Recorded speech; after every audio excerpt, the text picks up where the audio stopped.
Hello, welcome to my channel. Well, this channel is created to address issues that are happening in Ghana. My name is Emmanuel. I live and work in Germany, but I'm a Ghanaian and I'm concerned about the things that are happening in Ghana. I wish to use this channel to spark up conversations about the happenings in Ghana and what we can do to support or help our motherland, our home country, because no matter what, we all have families in Ghana whom we love and cherish and wish that our country does well. So this channel is surely dedicated to the things that is happening in Ghana. Now currently Ghana's inflation is 31%. Ever since I was born, I've never seen it. Maybe it happened. Some people are saying it happens in the early 2000s, but that's when I was not paying attention to anything because I was a kid, But look, Ghana's inflation is at 31%. And guys, this is not fun. This is not something we should be joking with, because it doesn't help. It doesn't help anything at all. Now I'm going to explain to you why we have 31% inflation rate and the reasons why Ghanaians might stand up to their government so that they will change the course of our economy. Because if we continue, and I know that this 31% inflation, the whole world, after they've gone through the recession, they will come back, everything will reset, we'll go back to our normal inflation, and it will be business as usual. Our government are not going to do the things that they need to do unless we put pressure on them. Okay, so right now the inflation rate is like around 31%. Other academics are saying that it's actually 81%, but hey, let's go with the government figures. 31%, it's even high. And sometimes you hear people say that, look, people in US are also suffering. There's high inflation in Germany, in the UK, everywhere. Look, their inflation is around 9 and 10% maximum. Germany's inflation is like 9.7, and it means that if you go and buy something for €1 today, the following year you go and buy it for 1.1. That's what it means, that inflation is high in that country, and even them, they are complaining. All right, in Ghana it's 1.3%. Sorry, it's 30%, and then it means that if you buy something for $1 today, the following year it's going to be 1.3%. It is unheard of, and I'm going to tell you why this is happening to Ghana. There are two things. One is because our successive governments have built import-dependent economy, and two, because of the fast depreciation of the city, which is a result of the first issue I mentioned, that is building an import-dependent economy. All right, good. So I'll explain what it means by an import-dependent economy. An import-dependent economy is an economy that depends on importation of goods and services from another country. So our economy survives so long as other countries are producing. You see the logic here?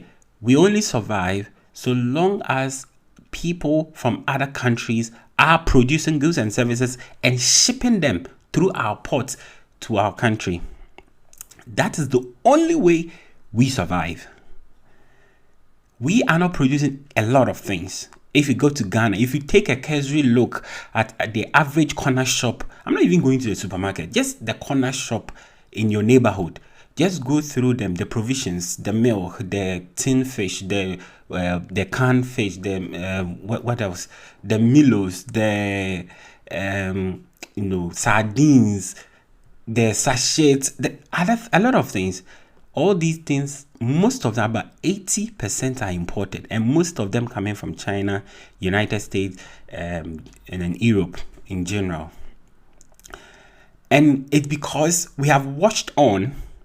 It is easier to import something. It's easier and cheaper to import something from another country and use it immediately than to produce them. But this is a danger, but our successive government, they have failed. Both NDC and NPP government have failed to do the hard work, the work that require that we build our industries, we build our small medium enterprises, We build these people to support the economy by producing things from within. So right now, Ghanaians have developed taste for foreign goods. It's easy for Ghanaians to say that, oh, my shoe is Italian made, my suit is Gucci. It's the We identify more with things from the foreign countries much more than made in Ghana shoes. So if you go to Kumasi right now and go and buy a shoe made in Kumasi, people will start laughing at you and say, hey, this is Ashanti made shoe, this is not quality and all that. We need to start from somewhere. Now, let me tell you why this import dependent thing has triggered the sort of inflation we are having. We are having 31% inflation, whereas the rest of the world are having maximum 10% inflation. Why is our inflation rate three times? One, because we are importing from them, so we are also importing their inflation. So whatever happens there, we are importing their inflation into our country. It is direct consequence. If you build an economy this way, it's a direct consequence. If they have issues there, you have the same issue. COVID-19 and Russia-Ukraine war has brought issues in their country, and because we are importing from their country, we are importing their inflated prices back into our country. Now, beside that, freight charges, that is when you ship goods from abroad and everything, have all increased, and these people are businessmen and women. They want profit. They are looking for money. They are self-gain. They are looking for profit. So what it means is that they import everything here and they also add their profit to it. So by the time that goods lands in the shores of Ghana, the inflationary price is like around 20%. All right. So normally our inflation should be like around 20% there. But no, there's a major issue, and that's what I'm going to talk about. The cedi depreciation also. Now, the cedi depreciation, let me just give you a layman's explanation. The issue is that the reason why the cedi keeps falling against the dollar is because Ghanaians are demanding more dollars than cedis. We are demanding on the international front. Ghanaians are demanding more, calling for more dollars than the foreigners calling for cedis. Now, whenever we export our goods and services to foreign countries, they have to pay us in cedis. All right. So the more we export, the more our cedis become stronger. However, because we have created an import dependent economy, we are rather chasing more dollars because these goods are priced in dollars. So we are rather chasing more dollars than people chasing our cedi. So in effect, demand and supply economics, it happens that since you are chasing more, your value decreases and this dollar keeps going high. That is one aspect. So from the importation, the second aspect has to do with the fact that we have most of our biggest institutions in Ghana, like the banking, the mining, they are called foreign direct investment. They are not Ghanaian owned. They are not solely Ghanaian owned. They are from another country. Now, that's what happens around at the end of the year after they have declared their dividend. Their investors are not Ghanaians. They are foreigners. So what happens is that after they have made huge profits from Ghana, instead of keeping the profit in the Ghanaian economy, they ship all those profits back to their home country. Now, once they do this, they are going to change cedis to dollars. Again, they are going to demand more dollars. So that's why around January, February, March, our depreciation of the cedi becomes high. Cedi depreciate more around January, February, March there. But that's when those people are paying their investors back in their country with hardcore dollars. Now, what can we do to change this? Two things. Our government should look within and try to foster, a local production. Try to, help. Let's fine tune, our economy in such a way that we are dependent. I heard the president talk after the COVID-19, and the whole rest of the world have shut their door to Africa, and nobody was exporting. And the president said that COVID-19 has taught us. COVID-19 has taught us to do what? To look from within and be self-dependent.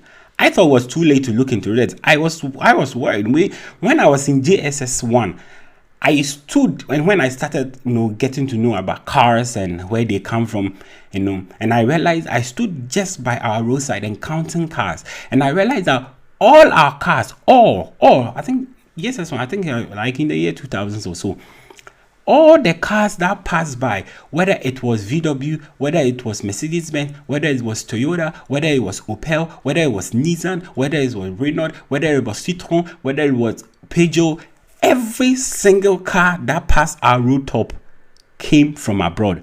And I was like, hey, what if these people get angry one day and they said, no, we will not export cars to Ghana anymore? We mean that we are going to walk. So can't we start producing our own cars?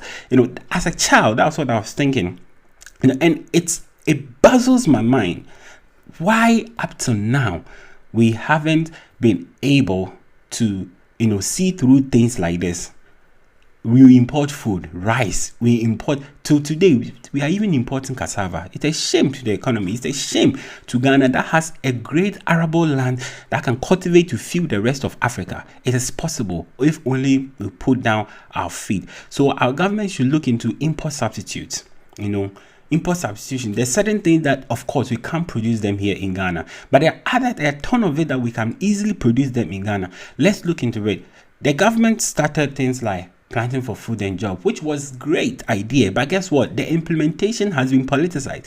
They gave the implementation of such a great idea not to the experts, but to political cohorts, and they end up messing the whole thing. So at the end of the day, we injected billions and billions of dollars into planting for food and job, and it yielded almost nothing. Like right now, we shouldn't be having food inflation, but guess what? Because of politicization, I'll do another video and talk about how politicization is destroying our country, and if we don't rise up to stop it, how our unborn children are going to suffer the dire consequences of it. All right. Now, the last one has to do with the cedi depreciation. Look, if we cut down on our taste for imported food, as a Ghanaian, you have to make a conscious effort that, look, I'm consciously going to buy made in Ghana goods no matter what. I'm just going to be conscious about it. Now, I want to give you a little story about the Tata company in India. Tata started as a very small car, just like Kantanka has started in Ghana, and it baffles my mind that Ghanaians are laughing at Kantanka.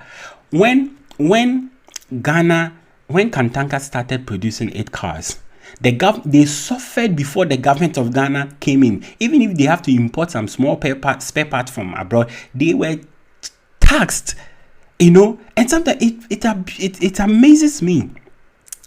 It amazes me. And then VW came from nowhere. They said, oh, we want to come to the Ghana economy. And guess what? Our government rushed. They passed laws. They helped. And these are the people who are going to repatriate the money back to their country. And when our economy failed, they will start folding up. They will start going back to their country. But guess what? Kantanka is a Ghanaian. He Ghanaian owned. And he will stay. So let's look into this. We've seen a lot of governments using the cedi depreciation for politics here and there. It's not going to help us. Let's not politicize the cedi value. Let's not politicize. Let's have a concerted effort to look from within, because the issues are because we are not looking from within. We are always importing and importing. We import cars, we import V8. Our governments are so import driven. I mean, we had institutions like Neoplan. Most of our SHS school buses in those days were built in Ghana. They were built by Neoplan Ghana. They were built by them. These people literally built our long journey buses, the Kofo MMT. Those Kofo buses were all built in Ghana. Metro Mass buses, they were built in Ghana. But guess what? We have watched for these companies to disappear. They have folded up. The government didn't support them. They didn't care, because at the end of the day, you see Dr. Baumia, you see the Minister for Education importing several buses from China, Korea, all those places. So that's what we are building other people's economy. For every importation you make, you are creating jobs for them. Whilst at the same time taking jobs from the mouth of an ordinary Ghanaian. And today we are surprised that we don't have anything to do. Let's change our attitude. let's look into our policies. Let's put our government to test. Let's force their hands. When they import things, let's be angry at them and tell them that what are you doing in the next 4-5 years to change this?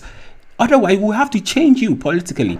Now, I've seen that some people are beating their MPs. Well, I hope that's it for the right purpose. But let's change the course of the country, because if we don't change in the next 10, 15 years, we are not going to be able to compete as Ghanaians and as a people. And we're always going to lag behind. Okay, so this is my message for you today. Now, subscribe to this channel. Make sure you like this video. You comment on your views. Let me know what you think about it. And then there are more videos coming up, and we'll talk about a host of things, a whole lot of things about what's happening in Ghana. My name is Emmanuel. Thank you.